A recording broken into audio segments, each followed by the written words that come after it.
شما برنامه خبری رادیو آزادی رو مستقیما تماشا دارید. روز بخیر. در 15 دقیقه من شالوگل خوجا شما رو با اخبار 6 مارت آشنا میکنم. امروز در برنامه در حالی که بریتانیا آموزش زهرالودشوی ҷосуси собиқи روس را شروع کرده است، روسیه میگوید برای کمک به تحقیق قضیه آماده است. آزادی بر عوض میلیون ها سومانی، شرکتی امید 88 برای برگرداندن قرض وزارت مالیات دارایی‌هایش را به فروش گذاشت. و حسنی که خدا داد نیست، زنان توجیک به خاطر زیبایی آمادند قالب شکنی کنند و خود را زیر تیغ جراحی پلاستیکی گذارند. عجیب است، ولی زنهای ما جراحی را خیلی دوست می‌دارند. آنها می‌خواهند در یک آن واحد زیبا شوند. روز یکشنبه سرگئی скрипал собиқ ҷосуси рус дар британия дар ҳоли беҳушӣ оф шуд. скрипал ки барои хиёнат ба ватан дар русия зиндонӣ шуда буд, баъди табодули ҷосусон дар британия паноҳандагӣ гирифт. ҳоло пулис ҳар гуна эҳтимолияти ин қазия аз ҷумла заҳролудшавиро таҳқиқ дорад. сухангӯи Владимир Путин гуфт ки Москав ҳозир аст бо мақомоти британия дар таҳқиқи ин ҳодиса ҳамкорӣ кунад. идомаи мавзӯъ аз Хиромон Бақозода. собиқ ҷосуси рус Сергей Скрипал ки дар Русия то соли 2010 барои хиёнат ба ватан зиндонӣ шуда буд, ахиран дар ҳолати вазнин ба шифохонаи дар Бритониё интиқол ёфт. мақомоти Бритониё мегӯянд рӯзи душанбе 5 март дар фурӯшгоҳи шаҳри Салисбери як мард ва як зани беҳушро пайдо карданд. دو نفر مرد 66 ساله و زنی 33 ساله در حالت بیهوشی در یکی از خرک‌های فروشگاه منطقه مالتینگ شهر سالیسبری نشسته بودند. پلیس خدمات طبی و سوختار نشانی منطقه را تحت نظارت گرفته رواها به آنجا را منع کردند. در تن دو نفر که با هم شناس می باشند زخم تشخیص نشده است. آنها را به شفاخانه سالیسبری انتقال دادند. معالجه آنها شروع شد، اما معلوم نیست آنها از کدام ماده اذیت دیدند. هر دو در اتاق اینتنسیوی در حالت جدی قرار دارند. скрипал زمان در رتبه پالکوونیک اداره مرکزی جاسوسی و یا ГРУ خدمت کرده است. سال 2006 در روسیه او را برای خیانت به وطن متهم کردند. سال 2010 او و چند جاسوس دیگری غربی را با جاسوسان روس در فرودگاه شهری وینا تبدیل کردند. سالهای اخیر حادثه های ناگهان بیمار شده به هلاکت رسیدن شهروندان روسیه در قلمرو بریتانیا کم نیست. این نوبت مقامات بریتانیا خواستند که پیش از به دست گرفتن خلاصه های نهایی تفتیشات از پخش فرضیه و تخمین ها در زمینه سبب های احتمالی این حادثه خودداری کنند. رو می‌ریم با موضوع دیگر. 3 سال پیش 5 مارت رهبر گروه 24 در ترکیه با ضرب تیر کشته شد. قتل عمرعلی قوواتوف سالهای زیادی را در پی داشت، زیرا با ادعای همسرش او قبل از این در یک مهمانی از خوراک زهرآلود گشته بود. خبرنیسا حفیظ و با 6 فرزندش حالا منتظر گرفتن شهروندی یک کشور غربی است. او در صحبت با رادیو آزادی گفت که پس از دریافت شهروندی تلاشی به جوابگری کشیدن فرمایشگر کشتار شوهر و قاتل و شریکانش را خواهد کرد. قاتلی که با قتل رسان شوهری مرا او فرار کردگی است. ترکیه شهروند تاجیکستان بودگی است. حتی نامشون هست. 4 نفره که فرار کردگیان طرف تاجیکستان همون شبه که او مرا به قتل میرسونند. تا حال مقامات ترکیه نام او 4 نفره رسانه‌ای نکردند. حتی همون را نگفتند که فرمایشگر کی است، چه مقدار پول چی داشتگی برای به خط رساندن عمر. این سخنان خانم حفیظ و در حالی است که مقامات ترکیه سلیمان قیوموف شهروند تاجیکستان را با گناه قتل قوواتوف به زندان 1 عمری محکوم نمود. شرکتی که مدت 12 ساله در بازار سوخت تاجیکستان با اصطلاح پیشتاز بود، نقطه‌های فروش سوزشواری‌اش را در سراسر کشور به فروش گذاشت. شرکت امید 88 با این وسیله می‌خواهد میلیون‌ها سومانی قرضش را از وزارت مالیه برگرداند. رئیس شرکت رجب علی‌الدینایف از ماه اکتبر سال گذشته با اتهام سرقت پول بودجه در بازداشت قرار دارد. میرزا نبی خالقزاد موضوع ادامه می‌دهد. این یکی از نقطه‌های فروش بنزین امید 88 بود که واقع در کوچه جبار رسول فی پایتخت، ولی حالا آن را سارا آیل خریداری کرده است. در تمام بنزین فروش‌های امید 88 که فعال نیستند برای خریداران یک رقم تلفن مانده‌اند. مسئولان شرکت از شرح قضیه خودداری می‌کنند، اما یک تاجر گفت بزرگترین نقطه فروش سوزشواری امید 88 در دوشنبه را 13 میلیون سامانه نرخ گذاشتند. قبلا مقامات آژانسی مبارزه با فساد گفتند که به نزدیکان رهبر شرکت امید 88 اجازه دادند که مالکیت شرکتش را فروشند و قرض دولت را برگردانند. مقامات اگنتی منفیدار است که مبلغ ضرر پورا برقرار کرده شود. برای برقراری این مبلغ نیز زیاده از 69 اموال‌هایی که ازداد در فروش گذاشته شده است با نماینده‌های طرف رهبریت امید 88 ما امکان دادیم که هر لحظه که مراجعت کند کارمندان اگنتی با آنها در تماس هستند. یگان ممانعت نیست. امید 88 یکی از 3 شرکت عمده تامین کننده مواد سوزشواری در بازارهای تاجیکستان بود. بعد انتقاد رئیس جمهور امامد رحمان که گفت شرکت قرض وزارت مالیه را بر نگردانده است، رجب علی آدینایف رئیس شرکت را دستگیر کردند، اما میگویند به پرونده او مهر مخفی زدند. شما برنامه خبری رادیو آزادی رو تماشا دارید. ساکنان دهه در ناحیه وسیع ولایت ختلان از مقامات طلب کردند که مسجد سابق را در اختیار آنها گذارند.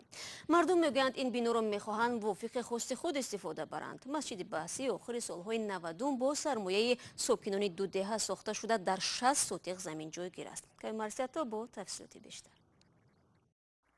همه ما طلب داریم که جای مساعد استراحتی جای یک هم گپزنی کنیم بشینیم تا وقتی که ما دو راه داریم. یکم همه یک جمعیتی که همه گپ کنیم دیگه ما هم تای کمر مردیم همونجا بریم. حفیظ عبیدوی 85 ساله از مقامات میخواهد گوشه از مسجد سابقشان را در اختیار پیرمردان دهه گذارند. مسجد دهه آسمان بیکر را سال 2017 هم غیر قانونی اعلان کرده بستند و امسال به بنگاه طبی تبدیل دادند. من یک هفته شد می آوردم بنگاه طبی، گفتم اونجا نیست، آوردم در اونجا موندم. خیلی ما خواهش داریم که همین بنگاه طبی را همه خلقی یک جو بس یک زمین مونبتن ما بگیریم از سر نو خلق چون مبلغ هم کنم بسازیمش. یا باید جای مستفیده و جای استراحت جای یک جنازه و یک مرگ مرداش ما باید پیش برم. سندهای ناکامل سبب بستن مسجد دهه شده است. جوانانش میگویند بد نیست اگر یک گوشه مسجد کلان را به آنها بدهند. ما شخصا راضیم که یک جای کشه برای ما مثلا آماده کنه که ما جای ورزش کنیم، یک جای مشقی برای خلق. مقامات گفتند که درخواست‌های اهالی آسمان بیکر را به انابت میگیرند، ولی بعد این سکوت کردند. سال 2017 هم مثل مسجد آسمان بیکر در تاجیکستان صدها مسجد را بستند و یا به مؤسسه های اجتماعی تبدیل دادند. یکی را به شکریه شریف و زنی کم بضاعتی از شهر کلاب دادند که آن هم مسئله جنجالی شد. همه این قید دوام میکن، هر کلمه ده میستو بچه مرا تو میگن دور میبریم جگه میشه اینجا. مرا جایی که نه حکومت دلار بینن نه خرم دعوا کنن نه خدمت بچم. یا جایی که اینجا که نمی‌بازه خدمت. برنامه را ادامه می‌دهیم. با وجود قالب‌های شخص شده در جامعه تاجیکستان تا رفت شماره زیادی زنان تاجیک برای زیبا شدن خود را زیر تیغ جراحی پلاستیکی می‌گذارند. هرچند اکثر آنها اقرار می‌شوند که استفاده از چنین خدمات را پنهان می‌دارند زیرا از برخورد بدی جامعه و پیوندان می‌هراسند. گزارش همکارانمان از نسته شیوری را در همین باره تماشا می‌کنیم. سال گذشته در تاجیکستان بیش از 3000 جراحی پلاستیکی انجام شده است. اما آمار عملهای زیبایی بدون جراحی را کسی حتی حساب نکرده است. نانمایان کردن آژنگ‌ها، افزایش حجم سینه، رینوپلاستیکا یا تحریر شکل بینی و قفس کردن لب‌ها از نامگوی معمولی عملیات پلاستیکی در تاجیکستان است. من خودم دکتر هستم و فکر میکنم نانمایان کردن آژنگ طلبگارانی زیاد دارد. مثلا خودی من از این راه میخواهم تا 10 سال جوانتر شوم، چون فهمیدم که در دوشنبه این گونه خدمات پیشنهاد می شود، از آن استفاده میکنم. نانمایان کردن و یا تازه کردن این آژنگ ها با استفاده از گل های مخصوص و بوتکس یا خود کسلات گیالورون انجام می شود. در قیاس با دیگر کشورهای همسود در تاجیکستان جراحی پلاستیکی ارزانتر است و اکثرا از 200 تا 400 دلار را تشکیل می‌دهد. من میدونم به زنهای ما دیگر کردن ظاهر پسند است، ولی ما تلاش میکنیم بدون جراحی یعنی طریق رینا پلاستیکا نقصانها در ظاهر آنها را برطرف کنیم. عجیب است ولی زنهای ما جراحی را خیلی دوست می‌دارند. آنها میخواهند در یک آن واحد زیبا شوند. با توجه به سنتی بودن جامعه تاجیکستان اغلب مردان با راه جراحی پلاستیکی دیگر کردن ظاهر مخالفند. نظری من نمیزه باید دخترای تاجیک به همون فصل کنیم چون شما همیتش من بچه تاجیک هم خیلی دختر بینیم قشنگم نمیزنم با همون زیبایی خودشون چی گویم توسط قرات کسادنده طبعا فکر من انتخابی هر یک آدم است. اگر خواهند همو کدن میگیرن، اگر نخواهند از وی وابسته. این حالم بسیاری دخترای هستند که زیبایی که الله با آنها نصیب گرداندگی هم از اون شکرگی کرده رفته خودشون خیلی جراحی میگذارند. ولی پزشکان و کسمتولوگ ها میگویند مناسبت جامعه با جراحی پلاستیکی تدریجاً دیگر میشود. در 10 ساله اخیر شماره آنهایی که کمبودی ها در ظاهر را با جراحی از بین بردند به مراتب افزایش یافت. مردها تماما دیگر شدند. آنها برعکس همسر و خواهر و نزدیکانشان را به نزد ما میآورند تا زیباتر شوند. آنهایی که از خدمات جراحی پلاستیکی استفاده میکنند میگویند از این راه اعتماد به نفس خود را بالا میبرند. و یک گزارش دیگر اجتماعی با اینکه در عصر 21 موضوع ازدواج‌ها در بین ساکنان یک محل نباید داغ باشد، همانا برای بسیاری ها در تاجیکستان برابر با شورش در داخل یک عائله است. جوانها میخواهند در مسئله انتخاب همسر آزاد و پایبند خواست والدان و ریشه های خود نباشند. شاید همین است که تجربه شکل گرفته ازدواج‌ها بر اساس هم محل و هم شهر بودن عروس و داماد به آهستگی از بین میرود. مومن احمدی گزارش میدهد. یک دست از پامیر، یک دست از کلاب. هما و نفیسه 4 سال پیش ازدواج کردند. یکی اسماعیلی است، دیگری سنی مذهب، ولی یک جای عبادت میکنند.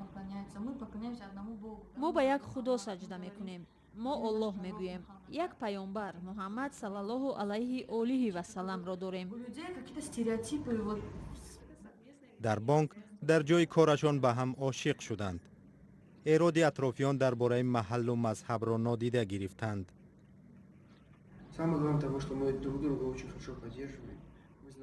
مهمتر از همه ما یکدیگر را دستگیری میکنیم. با وجود فرقیت ها همدیگر را دوست میداریم، هدف مشترک داریم و برای آن کوشش میکنیم. به هر چیزی که درباره ما گفتند، میگویند و خواهند گفت اهمیت نمیدهیم.